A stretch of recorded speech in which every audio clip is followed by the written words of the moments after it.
You've been building your life on soil you never tested, and you're wondering why everything you plant keeps dying. The career that should have fulfilled you, the marriage that should have been easy by now, the faith that should feel deeper than it does. It's not the seed, it's the soil. Welcome to Shifts and Ladders. I'm Ryan Robinson. If you're new here, this is a show about high performers who look successful on the outside but feel fragmented on the inside. We've got one pattern from Jesus, one principle from how real change actually works, one shift that changes everything for you.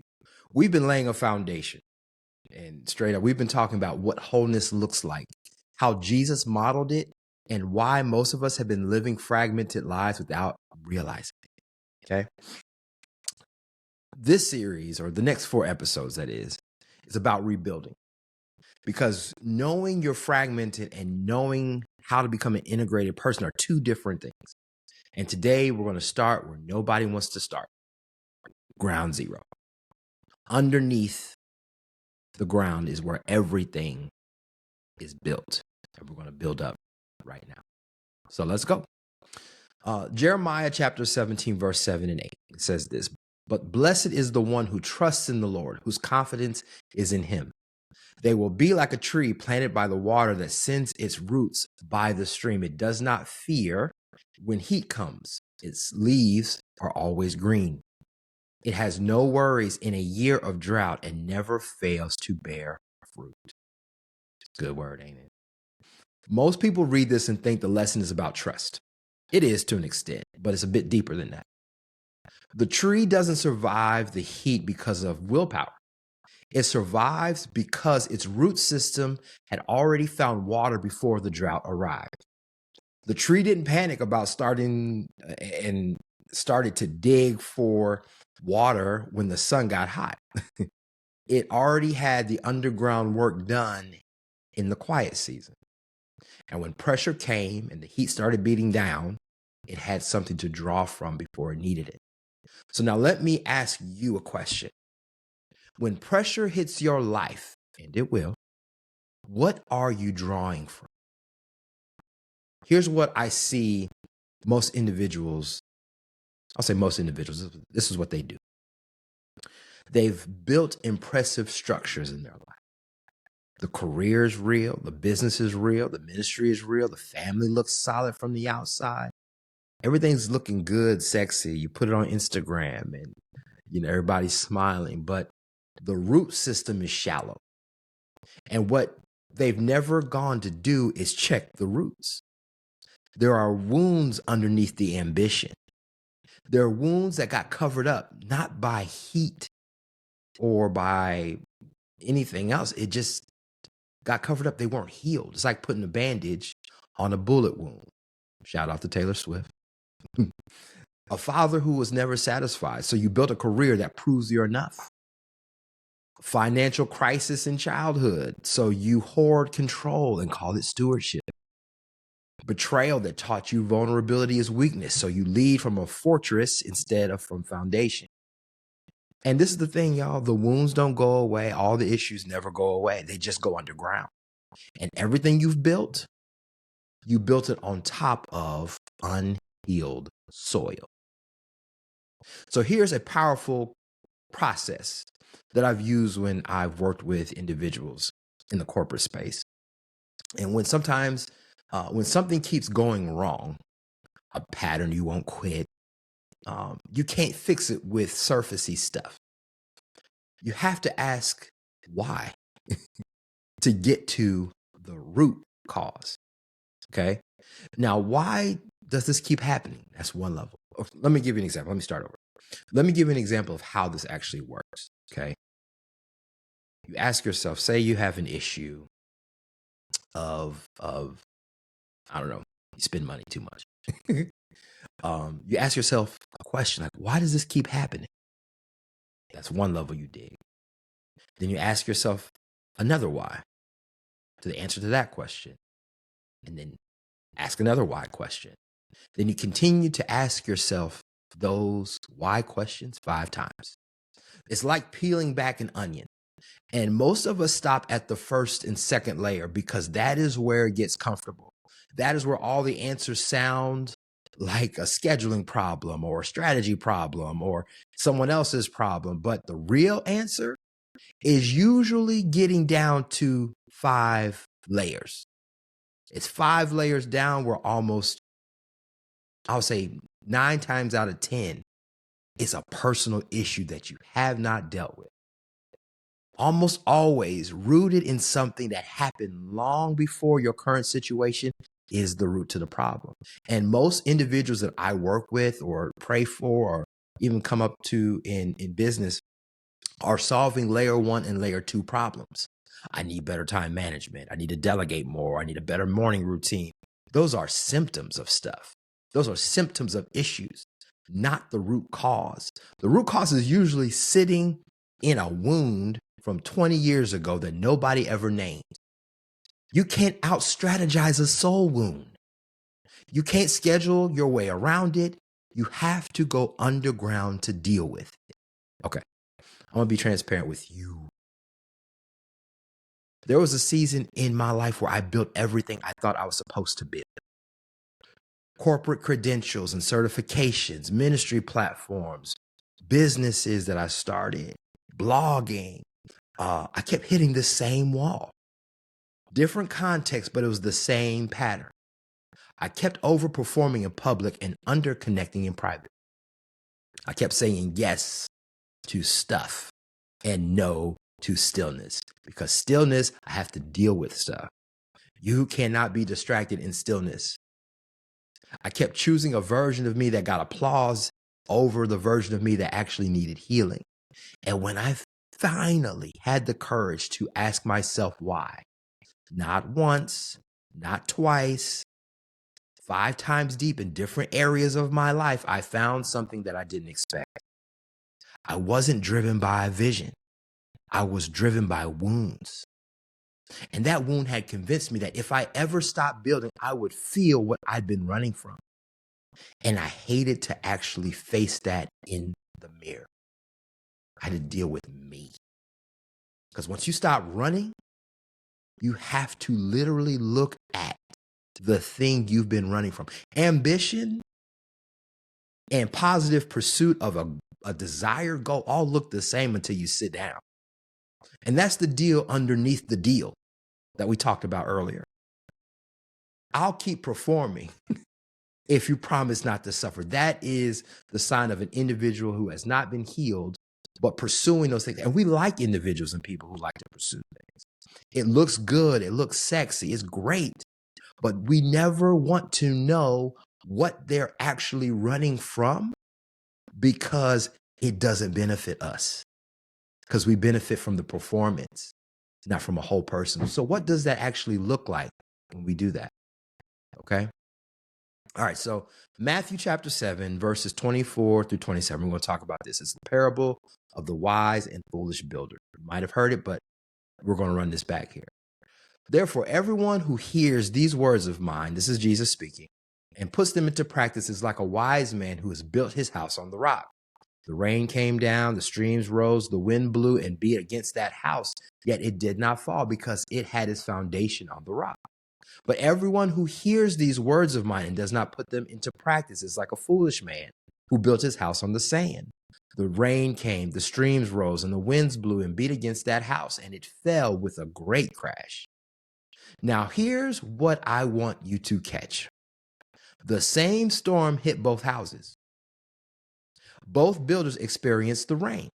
Both experienced floods. Both experienced wind. The variables weren't the storm. It was the foundation. And both houses looked fine before the storm came, and that's the deception. The sand house and the rock house were indistinguishable in good weather. It's only under pressure that the foundation gets revealed. When you go through a storm, you find out how well you've been built, and it's built on the foundational level. Some of you are in a storm right now. Things are cracking. Not your skills, your foundation, not your strategy, but your soul. And you're confused because you did everything right. You got the degree. You built the business. You served the church. You showed up for your family, but you built it on sand, not because you were foolish, but because you were wounded. And wounded people build fast. They build impressive. And they build so the outside looks unshakable. Because if the outside looks strong enough, maybe nobody will check what's underneath. But the storm always checks foundation. I'm going to just leave that there for a minute. Now, here's the integration piece. You cannot build an integrated life on a fragmented foundation. Trying to run clean water through contaminated pipes, the output will always carry the poison, no matter how pure the source is. The root system has to be addressed first. Not after the career is stable, not after the marriage is better, not after you've hit your revenue goal, but first. Because everything you build on top of an unhealed wound will carry the shape of that wound. So your leadership will be unhealed when you carry it. Your relationships will carry that unhealed area. Your parenting will carry that unhealed area. The wound doesn't stay underground, but it shows up in your patterns. Here, check this. It shows up in your reactions, how you respond to your kids when they say something. When you make a mistake at work. When your wife says something to you. In the things that trigger you disproportionately, they show up that way. It shows up in the relationships you keep sabotaging.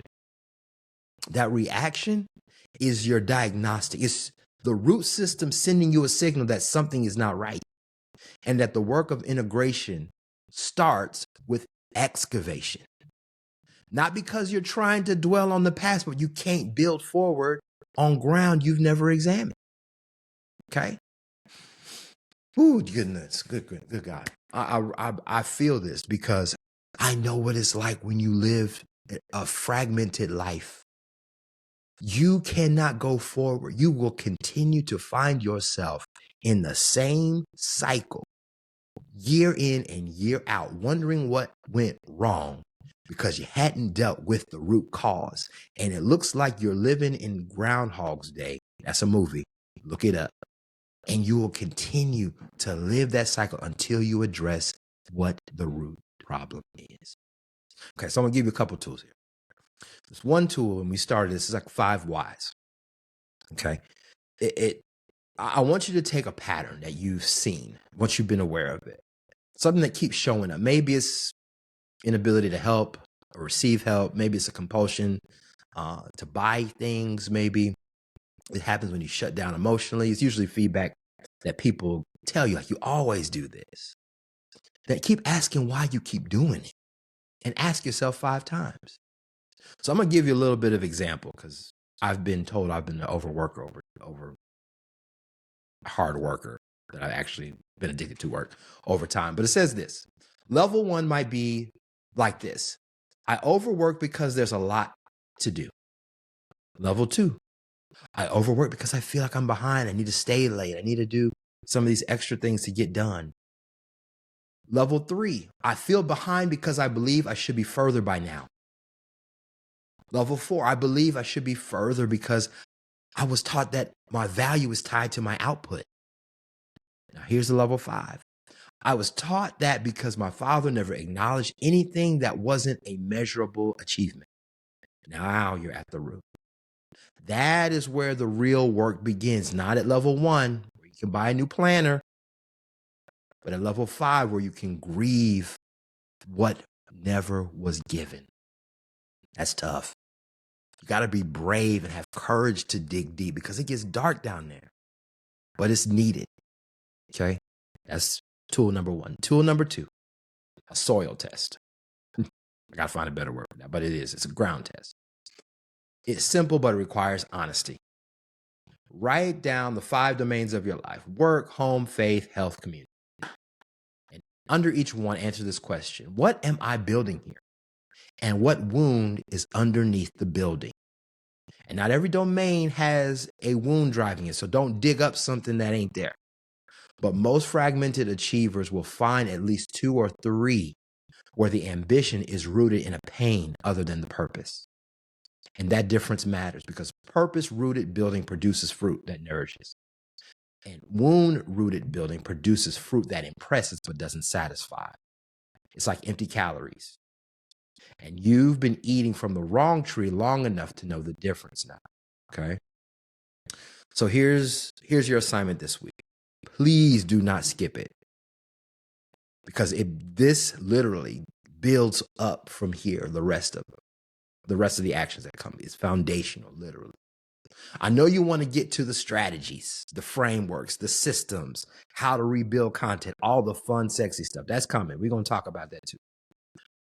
And I'm going to give you blueprints, tests, all that kind of stuff. But none of the work works if the foundation is still cracked. So this week, I need you to do the 5 why questions on one pattern. Literally just pick one.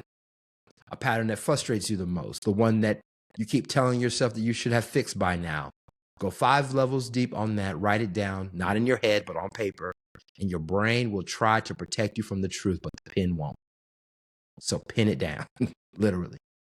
And if you find that level 5 is bigger than a journal entry, if it's a wound that needs more than self-reflection, that's not weakness, it's wisdom. So we're going to be real here. You need a counselor, reach out to a therapist, a trusted mentor. There's no framework that replaces a human being that can sit down with you in the excavation and help you heal, process, and get through that healing process, okay?